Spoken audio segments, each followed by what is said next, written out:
Today guys ay ipapakita ko kung paano i-connect itong dual voice coil na speaker, no?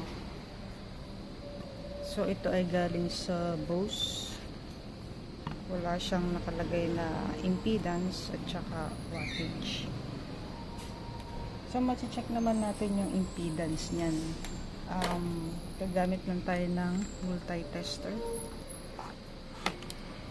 So, check muna natin, no?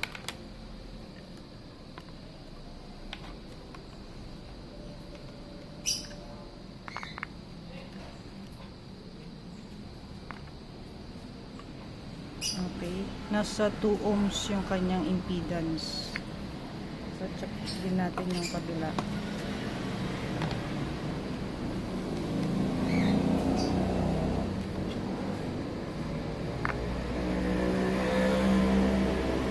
Okay, 2 ohms. Unahin nating connection ay yung sa parallel na.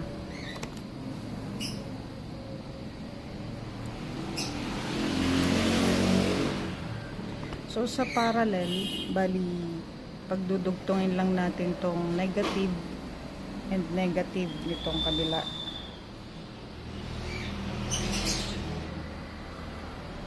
Kapag naka-parallel siya guys, ang lalabas na impedance nito ay 1 kasi 2 and 2. Itong positive, dito rin sa positive ng kabilang connector.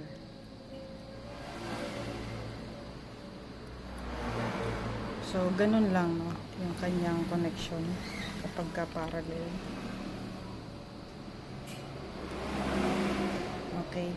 I-check na natin yung kanyang impedance.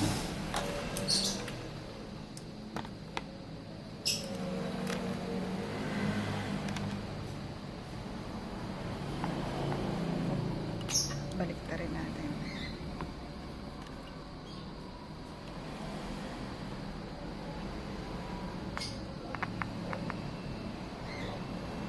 So, yan. Naging 1 ohm na lang yung kanyang impedance. Sa series naman, magiging 4 ohms yung kanyang impedance. And ipapakita ko naman sa inyo yung series connection. Sa series connection, so tanggalin ko muna to.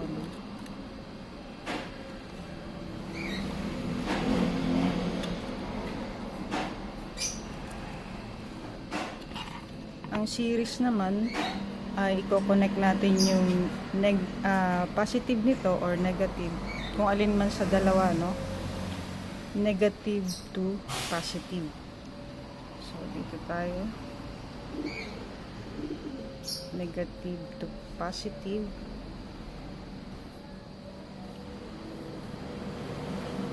Pwede na kayong gumamit dito ng isang wire lang, no? Gaganon lang naman siya.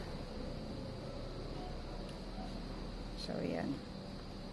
And then, itong dalawa na to ay papunta na to sa amplifier. Check natin yung kanyang impedance. Kung 4 nga ba.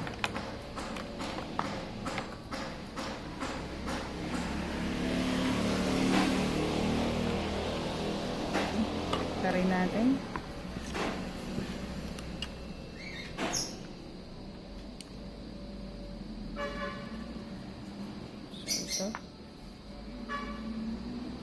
So, ayan guys, 4 ohms na yung kanyang impedance. Ganun lang yung pagkoconnect, no, dito sa dual voice coil.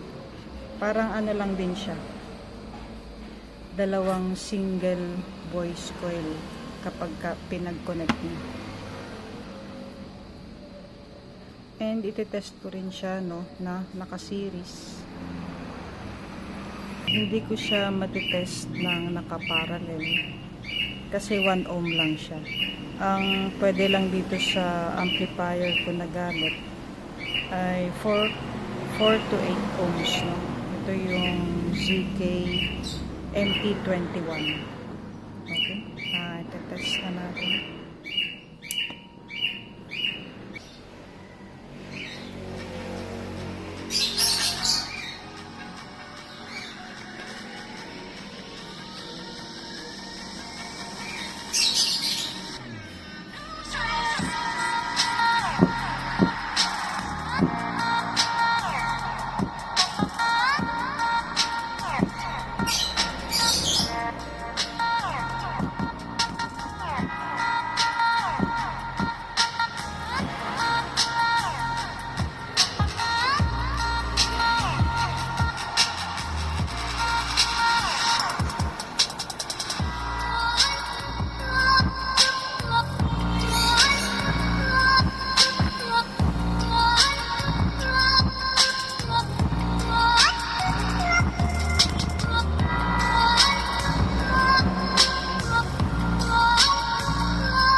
What?